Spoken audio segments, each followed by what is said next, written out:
Monsieur, bonjour et bienvenue dans ce journal dont voici les titres. 6 accords de partenariat signés entre le Bénin et le Qatar ce mardi, ce sont les premières retombées de la visite qu'effectue Patrice Talon à Doha depuis ce week-end. On en parle dans ce journal. À l'Institut national de la femme, 2 affaires de viol sur mineurs sont récemment portées devant la justice. La secrétaire exécutive de l'institution nous fait le point dans quelques minutes. Dans l'actualité internationale, je vous dirai qu'un ancien garde des Sceaux du Sénégal est assigné en résidence surveillée depuis hier pour détournement et ce sont des faits similaires qui vont coûter 10 ans de travaux forcés à un ex-premier ministre de la RDC. Voilà pour le sommaire, le développement dans un instant. 1 mort et 7 blessés, c'est le triste bilan de l'effondrement d'un stade en construction au quartier Akpakpa Dodoma à Cotonou. Le drame s'est produit hier dans l'après-midi à la suite de vents violents. Certaines victimes se sont retrouvées coincées à l'intérieur des murs effondrés. Il a fallu l'intervention des sapeurs-pompiers pour les libérer. Malheureusement, l'une d'elles n'a pas survécu à l'accident. Selon les médias locaux, il s'agit du chantier de construction d'un stade omnisport financé par une entreprise de la place au profit des populations. Patrice Talon poursuit sa visite de travail au Qatar où il a pris part ce mardi à la cérémonie d'ouverture du Qatar Economic Forum, un événement en marge duquel il s'est entretenu avec l'émir du Qatar. Des discussions qui ont abouti à la signature de 6 accords et protocoles d'accord entre les 2 pays. Ces accords concernent l'exemption de visa pour les titulaires de passeports diplomatiques ou spéciaux, la mise en place d'un mécanisme de consultation politique et diplomatique, la coopération dans le domaine de l'agriculture et de la sécurité alimentaire, la coopération dans les domaines de l'éducation, de l'enseignement supérieur et de la recherche scientifique, la reconnaissance mutuelle des certificats des gens de mer et la coopération dans les domaines du tourisme et des événements d'affaires. À noter que la visite de travail du chef de l'État s'achève ce jour. L'Institut national de la femme, dans son engagement à rendre justice aux victimes d'abus sexuels, s'est constitué partie civile dans 2 procès pour viol sur mineurs. L'un s'est produit à Zayanando où 2 enfants ont été séquestrés et abusés pendant 3 jours contre une promesse de 2000 francs CFA et l'autre concerne une fillette de 11 ans violée à Zundia par le concubin de sa mère. La secrétaire exécutive de l'institution est revenue sur les circonstances de ces actes ignobles et les condamnations prononcées par le tribunal. On l'écoute. L'affaire ministère public, Institut national de la femme et victime contre Donald Aïssegbe. Les faits y afférents se déroulent dans la commune de Zanyanando, département du Zou. 2 fillettes vivent près de leur tutrice. Le vendredi 7 juillet 2023, elles ont constaté une perte de 2000 francs CFA dans leur recette journalière de vente de condiments. Se lamentant au chemin, elles rencontrent le sieur Donald Aïssegbe qui leur propose de payer les 2000 francs en échange de faveurs sexuelles. Sur cette promesse, il a gardé les victimes 3 jours durant dans une cabane abandonnée et pendant tout ce temps a abusé d'elles. Il les a par la suite abandonnées au bord de la voie comme des malpropres, sans avoir honoré sa promesse de payer les fonds manquants. Le 29 novembre 2023, le sieur Donald Aïssegbe a été condamné à 10 ans d'emprisonnement ferme, 1 million d'amende, 300 000 francs pour les victimes et aux francs symboliques pour l'Institut national de la femme. Ce dernier et le ministère public ont relevé appel de la décision. Tranchant en 2e instance, la criette a retenu l'atteinte sexuelle sur mineur de moins de 13 ans contre le sieur Donald Aïssegbe. Ce dernier a été condamné à 10 ans d'emprisonnement, dont certes ferme, 1 million d'amende, 300 000 francs pour les victimes et aux francs symboliques pour l'Institut national de la femme. Dans un registre similaire, la CRIEC s'est prononcée sur l'affaire ministère public Institut national de la femme et victime, contre Frimas Akpovo. Dans cette deuxième affaire, la victime, âgée de 11 ans, vit avec sa mère qui est remariée. Le drame se déroule à Zunja, dans la commune d'Abomey-Calavi, département de l'Atlantique. Concubin de sa mère et donc son beau-père, le sieur Frimas Akpovo profite des moments de sommeil de la petite fille pour abuser sexuellement d'elle. Celle-ci, inquiète de la réaction de sa mère, s'est confiée à son père en lui relatant les abus dont elle a été victime.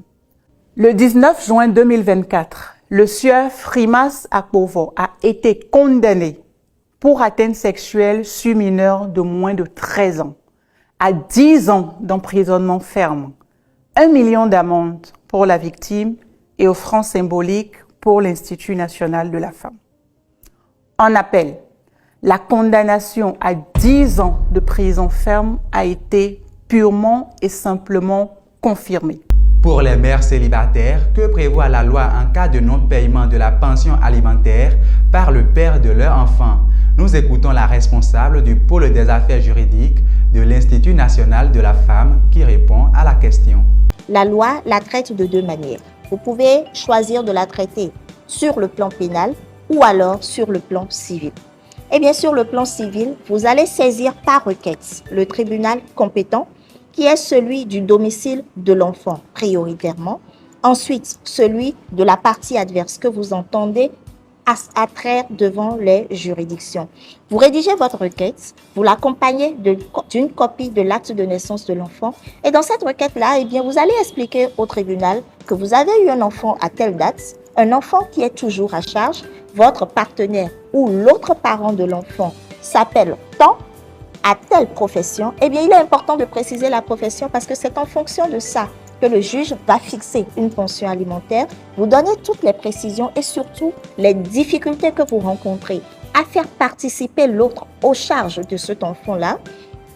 À la fin de votre requête, vous demandez premièrement la garde officielle de l'enfant parce que nous partons du principe que vous avez une garde de fait. Donc, il faut déjà demander au juge de vous accorder une garde légale de l'enfant et ensuite, vous allez fixer la pension alimentaire.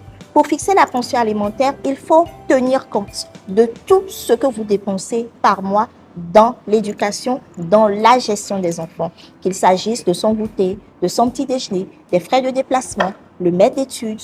Tout ça, ce sont des aspects très importants. On ne choisit pas la pension alimentaire comme un sort un lapin de son chapeau. Eh bien, c'est des éléments stricts qui vont entrer en ligne de compte et qui vont permettre au juge de fixer la pension alimentaire. Ça, c'est le plan civil.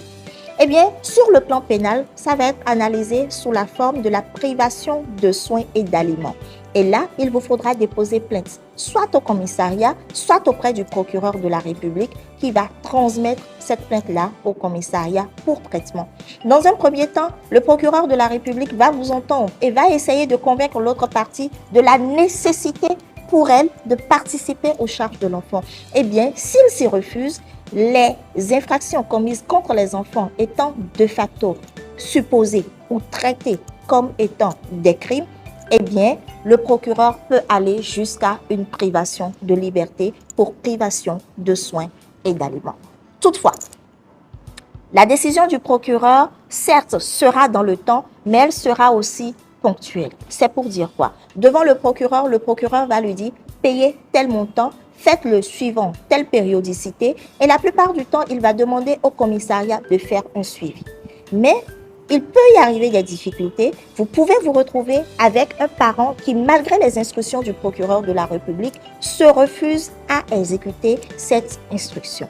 Eh bien, avec une procédure civile, si c'est celle pour laquelle vous optez, vous avez une décision en bonne et due forme du juge qui dit tous les mois, vous devez payer tel montant. Eh bien, avec cette décision, vous pouvez faire une soustraction à la source lorsque vous avez un partenaire ou lorsque l'autre parent reçoit un salaire fixe de son employeur. Vous pouvez, sur la base de cette décision-là, faire un prélèvement à la source et ça jusqu'à ce que cette décision n'ait plus lieu à exécution.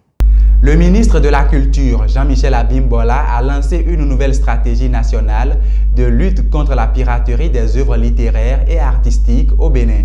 À cet effet, 11 membres de la Commission nationale de lutte contre la piraterie sont officiellement installés hier mardi. Leur mission principale est de réfléchir aux formes de piraterie, de proposer et d'évaluer des stratégies de lutte, de promouvoir le respect des droits d'auteur et de superviser le travail des brigades départementales à travers des plans d'action annuels. Puis hors du Bénin, au Sénégal, l'ancien ministre de la Justice, Ismaïla Madior Fall, est inculpé ce mardi et placé sous bracelet électronique avec assignation à domicile par la commission d'instruction de la Haute Cour de justice. Cette décision intervient à l'issue de son audition dans une affaire de tentative de corruption et de détournement de deniers publics liée notamment à une assiette foncière. L'ex-garde des Sceaux est poursuivi pour plusieurs infractions, dont association de malfaiteurs, tentative d'extorsion de fonds, prise illégale d'intérêts, escroquerie, blanchiment de capitaux et complicité. L'audition s'est déroulée à huis clos en présence de ses avocats. Les magistrats instructeurs ont examiné pendant plusieurs heures les éléments du dossier avant de prendre cette mesure restrictive de liberté. En RDC, l'ancien Premier ministre Matata Ponyo écope de 10 ans de travaux forcés pour détournement. C'est le verdict prononcé à son encontre hier mardi par la Cour constitutionnelle. Les faits concernent une bagatelle somme de 245 millions de dollars destinée à la construction d'un parc agro-industriel dans la capitale Kinshasa. Dans la décision rendue, le juge constitutionnel a estimé que Matata Ponyo avait conçu, participé et bénéficié du détournement de fonds en validant des paiements surfacturés et des travaux non exécutés. 2 autres personnes sont également condamnées dans la même affaire. Voilà qui met un terme à ce journal. Merci de l'avoir suivi. Retrouvez en direct sur ACD TV. Le journal, c'est tous les jours à 13h, 16h, 20h, 23h, 3h et à 7h du matin.